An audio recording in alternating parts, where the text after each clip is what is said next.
That's, it just makes me think of something I've been really focusing on a lot more this year and something I've just, kind of learned this year that it's all about your why. Yes.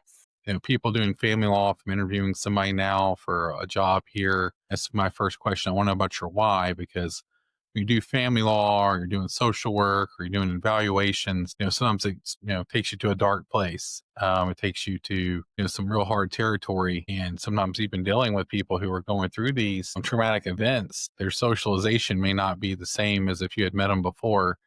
And if you don't have a strong why to keep you there late at night, to keep you pushing forward, to keep you dedicated to your goal, it's hard to do. And I think that why with you really just shines through and through just in the few minutes that we spoke just now. It's very clear that, your why started early and it's been your why ever since. And it'll probably continue to be your why until the day you die. Just, that's how you're wired. You can just tell off the bat. So one of the things I found that was really intriguing about you is, you're an in-house evaluator for a person or for a private investigative firm and, Nolin and Nolin, and that's what you do for them. And, I find that very interesting because when I first learned that they had a in-house evaluator, social worker, I thought that was really intriguing and kind of a great concept. And, the first question I had was, how does that differ from a social investigator or a guardian ad litem that's appointed in the court system? And,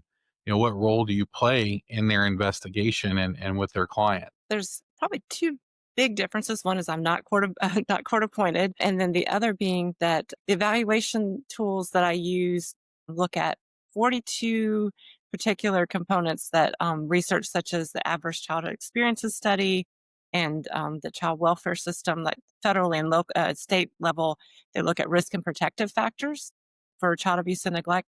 So there's 42 areas that I'm evaluating. One big difference is because I'm working with a private investigative firm, I have the advantage, the opportunity to look at evidence. So any evaluation that I do is objective and it's based on what we know from research and then what the investigators were able to uncover in the course of their work. So, for example, sometimes in the course of divorce, the issue of whether someone has returned to using substances may come up. And so, which is well known to be a risk factor, but we can't make decisions based on conjecture or assumptions. However, if the investigators can uncover a pattern of repeated substance use, that's very different than someone who's been in recovery for several years, maintaining a job, maintaining a home. So my role is primarily looking at all of the evidence, all of the records that's been gathered, and then looking for those protective factors and those risk factors to help pinpoint what's in the best interest of the children.